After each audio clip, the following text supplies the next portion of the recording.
Hello guys, എന്റെ botany practical exam കഴിഞ്ഞു. കുഴപ്പമില്ല, സിമ്പിൾ ആയിരുന്നു. നിങ്ങൾക്കറിയാലോ ഏതൊക്കെ ക്വസ്റ്റ്യൻസ് ആണ്. നമുക്ക് 7 ക്വസ്റ്റ്യൻസ് ആണ് ഉണ്ടാവുക.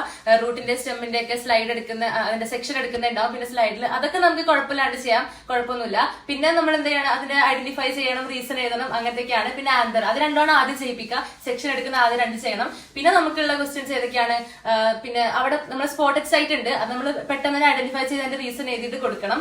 അതൊക്കെ സിമ്പിൾ ആയിരുന്നു ഗൈസ്. 2 ക്വസ്റ്റ്യൻ അങ്ങനെയാണല്ലോ. ഇന്ററാക്ഷൻ എന്നുള്ള ക്വസ്റ്റ്യൻ ഉണ്ടാകും. ഇന്ററാക്ഷൻ ഏതാണ്, എക്സ്പെരിമെന്റ്, ഫ്ലവറിന്റേത്, ഇതൊക്കെ തന്നെയാണല്ലോ ക്വസ്റ്റ്യൻസ്. നിങ്ങൾക്ക് ഏതൊക്കെ ഉണ്ടായതല്ലോ കമന്റിൽ അറിയിക്കുക. എനിക്ക് വൈവ ക്വസ്റ്റ്യൻസ് എന്റെ അടുത്ത് കുറെ ചോദിച്ചു. എല്ലായിടത്തും ജസ്റ്റ് ഒന്നൊക്കെ ചോദിച്ചുള്ളായിരുന്നു. അതായത് ഞങ്ങൾക്ക് ഹൈഡ്രൽ എക്സ്പെരിമെന്റ് ഉണ്ടായത്, അപ്പൊ അതിന്റെ എയിം ചോദിച്ചു, അത് ഏത് എക്സ്പെരിമെന്റ് ആണെന്ന് ചോദിച്ചു. പിന്നെ ഫോട്ടോസിന്തസിസ് എന്താ ചോദിച്ചത്, അതൊക്കെ സിമ്പിൾ ആണ്. പിന്നെ എന്താണ് അതിൽ നിന്ന് ഇവോൾവ് ചെയ്യുന്നത് ചോദിച്ചായിരുന്നു. കുഴപ്പമില്ലാത്ത എക്സാം ആയിരുന്നു. നാളെ കെമിസ്ട്രി ആണ്, അതോടുകൂടി ഫുള്ള് കഴിഞ്ഞു, രക്ഷപ്പെട്ടു. നാളെ ഒരു അടിപൊളി പ്ലാൻ ആയിട്ട് ഞാൻ വരുന്നതായിരിക്കും. നിങ്ങൾ എന്തായാലും കണ്ടു നോക്കണം. പിന്നെ എന്തായാലും ലൈക്ക്, കമന്റ്